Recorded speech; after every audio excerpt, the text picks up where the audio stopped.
Hello again, and thanks for joining. No, this isn't a case of deja vu. This is a different locomotive. What am I talking about here? Well, just recently I had this exact model. It's an E18 electric locomotive from the Deutsche Bundesbahn. And the one I had was in absolute mint condition, but I made a bit of a mistake on it and got the AC version, and I don't have an AC set up at all. This one came up at a bargain price, so I thought I'd buy it. And it is the DC version. This one is number 43659, and it's actually an earlier version. This one was released in 1991, I think, roughly around about that, whereas the previous one was from 1995 onwards. So there's a bit of an upgrade over this one, but it's essentially the same model and looks like it. This one, even though it's second-hand, does come with these extra parts in the bag here from the factory. I think these are actually the handrails, because this one doesn't have wire handrails like the version that I had before. And we do have a bit of damage here. This set of ladders has fallen off. Hopefully it's just a push fit back in. We're missing a buffer as well at the front here. And this pantograph has had a bit of a bash. It's all flattened down. Hopefully we'll be able to fix that. But what is noticeable is the absolute state of this model. I think it's pretty intact. There's no real kind of damage on the paintwork or anything like that, but it is really grubby. So we need to clean this up as well. But I guess one of the first things we need to do is check whether it runs. Now I know some people are going to jump into the comments and say, well, you need to service it first before just sticking it on a track, and it might have been in storage for years. I know, but I'm just going to give it a go. So here it is on the test track as normal. It's the Hornby third radius curves, and I'm using my H&M controller on 12 volts DC to give it some power. So let's see what happens. Well, at least it moves, but I think it's probably a bit dirty, and yeah, maybe it needs a service as well. So we've got our work cut out on this. We're going to have to do some repairs, clean it up, and then see how it goes. So this model does have some slight differences to the earlier model that I had. This truck here, for example, is mounted further back here. It was up at the front on the earlier model, and underneath the coupling is also different. It's mounted directly onto the chassis. Still in an M pocket though, but we've got different couplings. So hopefully it's going to be easy to take this one apart. The other one was a bit tricky, but let's give it a go, see how we get on. Okay, I can now see the two screws that will hold in this plastic piece on. They're just here and one at the other end here. So on the newer version of this model, these little stud things here actually protruded upwards and fitted onto the underside of the chassis. And it made it more tricky to get this off and on, but this one doesn't seem to have it, so I guess that was a later addition to this design. While this is off, I can also see here where these little steps that had fallen off actually attach, so they just go into here. I think it's just a push fit, so that should be an easy fix. There we go, our first fix.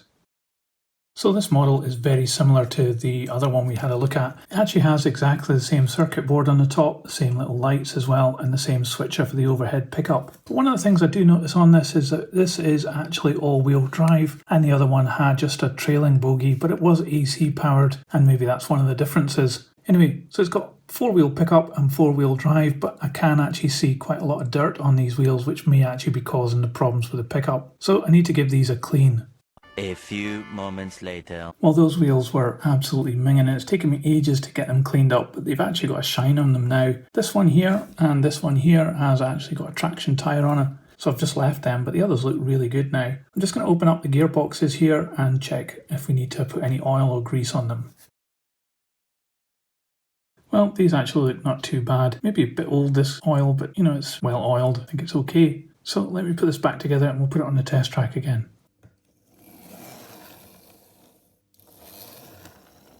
Well, that's running much better now. I did notice that this bulb isn't working, and it seems to be that this part here is actually twisted up. It should just fold down behind the bulb, so I'm just going to sort that bit out as well. So both the bulbs work now as well, so that's good. I think we can probably just set this chassis aside and focus on the body now. So I think I should strip the parts off this as best I can before we start cleaning it up.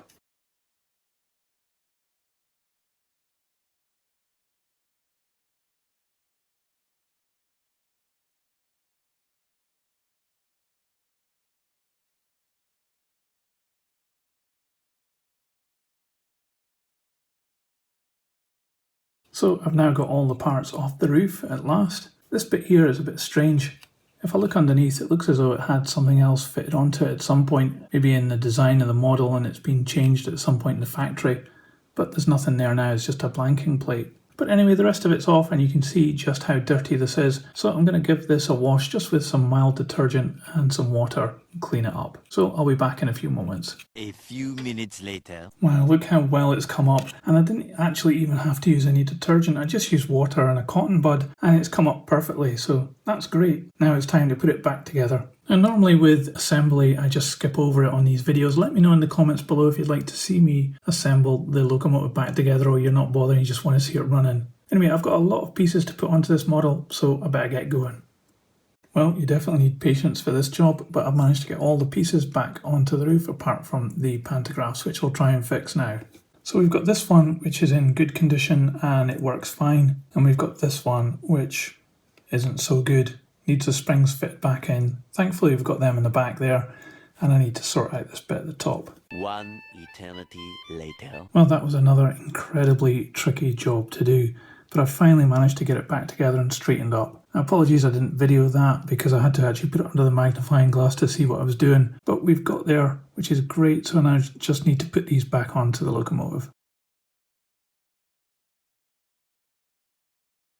Well, that's one fitted. Now I just have to fit the other one. Only a few small bits to go now to get the body back on the chassis.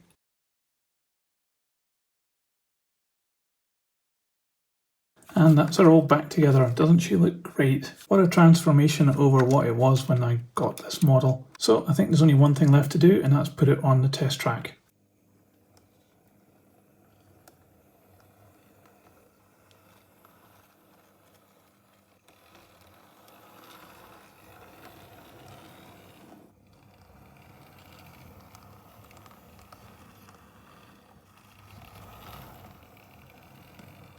Well, we've got there in the end. This locomotive now looks great and runs great as well. So I think that's been a big win for me. Obviously, one of the problems is we're still missing a buffer here, and I do have some in stock, but they don't match up with the other ones. So I'm going to have to try and find a new buffer for this, or maybe a new set of buffers. But aside from that, I think this is transformed and it looks really great. If you are working on models like this, you need a lot of patience though, because it's taken me absolutely ages to fix up this model. Mostly due to the electrical gear on the roof, which is very complicated, but also the running gear is actually quite tricky as well on this particular model. But it's certainly been satisfying and I'm happy with the results, but what do you think? Let me know in the comments below, I'd love to know your thoughts. And if you liked this video, please give it a thumbs up, it really helps this channel. I'll put this on the turntable so you can see all the way around, and another video will appear in a moment. I'll see you there, but thanks for watching this one, I really appreciate your time. And I'll see you on the next one. So model trains, model worlds, choo-choo, model trains, in tiny worlds, choo-choo, model trains, tiny trains, model worlds, choo-choo, model trains, in tiny worlds, choo-choo.